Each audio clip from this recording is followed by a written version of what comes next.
Hi, I'm Dawson with ResetU Fitness, and today I'm going to show you how we use the foam roller like a lightsaber to cut away the spots that are causing pain in your lower back. So for most people, lower back pain starts at the hips. If your hips are out of alignment, it's going to cause more tension in the lower spine here as you carry the weight. Your glutes and hamstrings are supposed to hold your weight, but if they're not doing their job because of restrictions in the hips, tilting your hips forward and pushing everything out of alignment, there's more tension on every single vertebrae of the spine and all the muscles around your glutes, your hamstrings, everything gets out of alignment and causes tension. That tension is gonna get reduced with this foam roller. Now, if you don't have a foam roller, every gym has one. They're like 20 bucks on Amazon. They're super cheap. Get a foam roller. This is gonna help reduce the nervous system. So when your back is flared up, it gets tight and starts to grab really tight. This is gonna help reduce that. This is why this is our first step in our 3-part series. So follow along and we're gonna go through 4 exercises to show you how to reduce it. Now, these are general steps. The first step actually should be get an assessment. So I'm gonna drop a link below to get an assessment because everyone's pelvis is different. And I wanna make sure that you get the right treatment. But if you're too shy to get an assessment from one of our fitness professionals, our physical therapists, all I want you to do is just watch this video and follow along. All right, so the first step is to reduce the tension on the lower back itself, the muscles and the vertebrae. Now, if you see someone rolling their back in the gym, doing stuff like this, or rolling around, that's way too aggressive. That's gonna cause you to tighten up even more. That is not what you wanna do. What we're gonna do is a slow, easy way to reduce the tension in those lower back muscles and the vertebrae so we can actually shift things into place. So what I want you to do is get in front of a bench, if you're at home, a couch, and put your legs propped up on top of it. Make 90-degree angles with your legs. Make sure you have your foam roller close. Then you're going to bridge and slide the foam roller right to where your lower back is. Now from here, I want you to breathe from your diaphragm. So if you can, use more like focus on like your stomach doing the work, filling up like a big bag of air there. And I want you to inhale for 5 seconds, hold for 5 seconds, and exhale for 8. Whenever you exhale longer than your inhale, it slows down your heart rate and it changes your blood from NO2 to O2. That way you're basically reducing stress. Now, when you are in chronic pain or your back is flared up, you are in stress. You're in fight or flight right then and there. Your body's ramped up, almost like you had 8 cups of coffee and you're super tight. This first move is to reduce that stress and relax you. So, dim your lights, close your eyes, and breathe with me. Inhale 5 seconds. Hold 5 seconds. Exhale 8 seconds.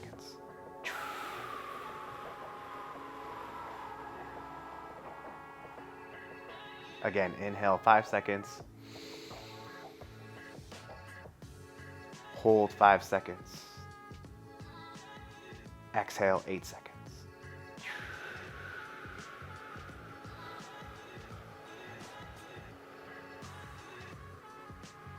Now I want you to continue step 1 for a minimum of 90 seconds.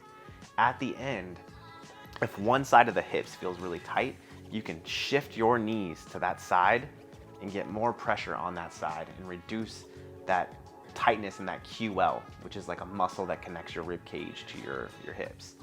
Or shift to the other side and get the other side. It all depends on you.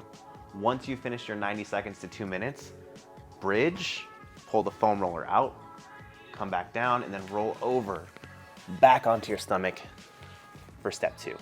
Now the next move we're gonna do is a hip flexor and quad foam roll. Most people, because of sitting at a desk or sitting at a computer, have really tight hip flexors, like a band that goes from the core down to your leg and gets tight from just all this, hours of sitting. We need to lengthen that and stretch it out. So we're gonna start with the foam roller here. Now I'm gonna line it up just using the corner. Make sure you don't roll over your reproductive organ. That's gonna hurt really bad. Wouldn't recommend it. You wanna steamroll your penis or your vagina. It's not fun. Go to the side and just make sure that your corner is lined up with your pelvis. Now from here, I'm going to army crawl, just like this, and use this opposite leg like a kickstand. Now I'll show you both sides. but you're basically gonna wanna go real slow, at least 10 seconds per pass, and foam roll the entire hip and the quad, those tight dominant muscles. Most people are tight there. So if this is painful to you, it makes sense because that's tight tissue, and most people that have lower back pain have tight tissue here. So this is good for you, even though it's gonna hurt a little bit. So line up your hip with the foam roller. Go onto your elbows like an army crawl. Keep your spine neutral. Don't hyperextend, don't round. And you're gonna pull yourself forward to the top of your knee and then back, nice and slow. You're gonna do 3 passes, about 10 seconds each, and then switch and do the other side. And I want you to do both sides. So I'll show you the opposite side. So as I'm moving, what this opposite trail leg is doing.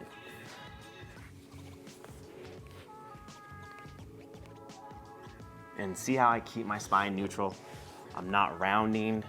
You wanna practice that neutral spine as much as possible because you don't want your spine to learn patterns that are gonna hurt it.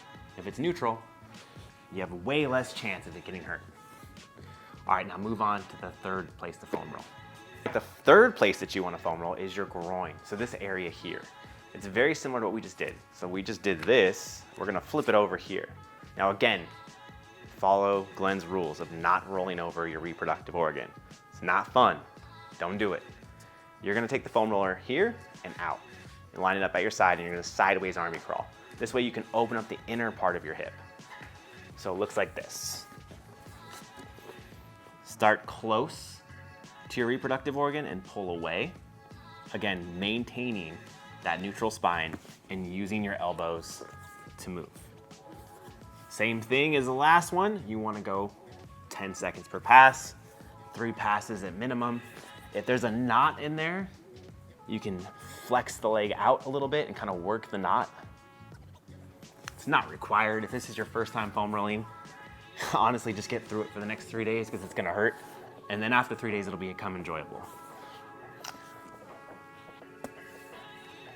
And I'll show you the other side so you can see the trail leg work.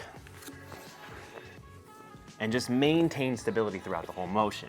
If we can keep your spine straight this whole time, chances are you're not going to have an issue or a flare-up.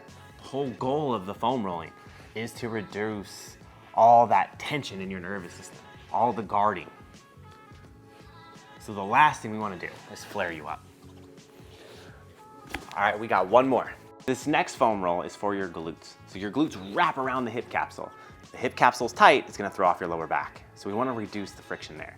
Now, if this is your first time foam rolling, just simply doing this with the roller back and forth, nice and slow, you might feel tension. So this would be you. Stay in this zone right here. This is your happy place. You don't need to go any further or any harder than this. If you wanna kick it up a notch because you don't feel it well enough, we're gonna isolate that hip capsule. So let's hypothetically say I want to hit this right leg here. I would cross my right leg over my left and then just keep rolling. And let's say I still don't feel it. I would bring the left knee up and then start rolling. And in this hypothetical, let's say I still don't feel it and I want to go hard. What I'm going to do is then shift my weight to this right side and put all the weight that I can on this one right glute. Now, if this doesn't hurt you, I don't know what will. You could use a smaller ball, maybe, but this is a pretty intense glute foam roll. Now, if you could do this both sides for 90 seconds, a lot of that piriformis pain, sciatic pain is gonna go down because a lot of that comes from tight glutes, flaring up the hamstrings and the lower back. Now, once you've completed these 4, we would start our stretches. And that's in our next video. So if you haven't subscribed, make sure you do that now. And if you feel better after these stretches, let us know below. Or maybe you have an idea for the video that you need to relieve pain, and we want your idea so we can just create cool content and help you out. Comment below, let us know, and I'll see you on video 2, where we go over the stretches to prevent lower back pain.